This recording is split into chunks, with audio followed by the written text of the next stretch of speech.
IAS institute నిర్వహిస్తున్న all India scholarship exam pass అవ్వండి. 2 years ఫీజులో 50% మాత్రమే పే చేయండి. నవమాసాలు మూసి కనిపించిన అమ్మ ఆ కొడుకులకు బరువైంది. వృద్ధాప్యంలో కంటికి రెప్పలా కాపాడాల్సిన కుమారులు కర్కసులా వ్యవహరించారు.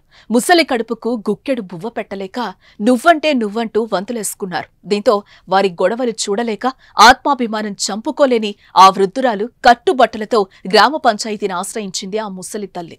కనిపించి ప్రేమగా చూసుకున్న పాపానికి ఇప్పుడు ఎక్కడా ఎలా బతకాలో తెలియని పరిస్థితి ఆ అమ్మది. ఈ వయసులో తనకు ఇంత చోటివ్వాలని పంచాయతీ కార్యాలయం ముందు కూర్చునుంది. ఆ వృద్ధాప్యంలో ఆ తల్లి బిడ్డలకు భారమైంది. ఇప్పటిదాకా వంతులేసుకుని చూసుకున్న వాళ్లు ఇక మా వల్ల కాదంటూ వదిలేశారు. ఏం చేయాలో దిక్కుతోచని స్థితిలో ఆమె పంచాయతీ కార్యాలయాన్ని ఆశ్రయించిన హృదయ విదారకర ఘటన వరంగల్ జిల్లా వర్ధన్నపేట మండలం ఇల్లందులో జరిగింది. వరంగల్ జిల్లా వర్ధన్నపేట మండలం ఇల్లందు గ్రామానికి చెందిన దోమకొండ రాజమ్మకు 3 కుమారులు 2 కుమార్తెలున్నారు.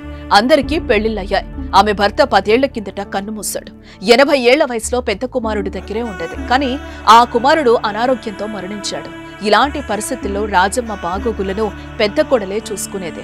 ఇంటి పెద్ద చనిపోవడం, ఆర్థిక ఇబ్బందులతో తాను అత్తను చూడలేనని చెప్పింది. ఆమెను అదే గ్రామంలో ఉంటున్న 2వ కుమారుడి వద్దకు పంపింది. అయితే అతను తన భార్య చనిపోయిందని చూసుకోలేనని తెలిపారు. ఇలాంటి దిక్కుతోచని స్థితిలో ఆ వృద్ధురాలు వరంగల్లో ఉంటున్న 3వ కుమారుడికి ఫోన్ చేసింది. అతని నుంచి ఎలాంటి సమాధానం రాలేదు. ఏం చేయాలి, ఎక్కడికెళ్లాలో తెలియక ఆమె పంచాయతీ కార్యాలయం దగ్గరకు చేరుకుంది. దీంతో ఆమె తన దీన పరిస్థితిని గ్రామస్తులు, అధికారులకు చెప్పుకొని విలపించింది. అందరు సమానంగానే ఉన్నారు. అందరు టైలర్లు పెట్టుకున్నారు. అందరు వరంగల్లో కూడా టైలర్లు పెట్టుకున్నారు. ఒక వీడే భార్య తెచ్చిపోయి పెద్ద కొడుకు పేరు శ్యామ్ సుందరు అంటారు, సుందర్ అంటారు. 2వ కొడుకు సీను, 3వ కొడుకు శ్రీధరు. పిల్లలు తనను బతికి ఉండగానే మానసికంగా చంపేస్తున్నారని వాపోయింది. ఇది విన్న స్థానికులు పోలీసులకు సమాచారం ఇచ్చారు. ఎస్ఐ రాజు వచ్చి రాజమ్మ నుంచి వివరాలు తీసుకున్నారు. కుటుంబ సభ్యులు పిలిచి కౌన్సిలింగ్ ఇస్తామని స్పష్టం చేశారు. సమస్య పరిష్కరించే వరకు పెద్ద కోడలి వద్దే ఉండాలని చెప్పి ఆమెను పంపించారు. ఎంతో కష్టపడి పెంచిన తల్లిదండ్రులే పిల్లలకు బరువవుతున్నారు. చివరి మజిలీలో ఆసరగా ఉండాల్సిన కడుపున పుట్టిన పిల్లలే కన్నవారిని రోడ్డున పడేస్తున్నారు.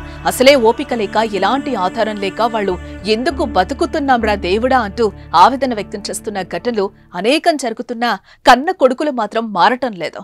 కన్న కొడుకుల్లారా, ఓసారి ఆలోచించండి.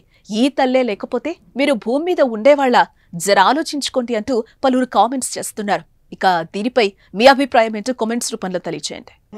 న్యాయం చెప్పండి, నాకు ఏది తెలియదు.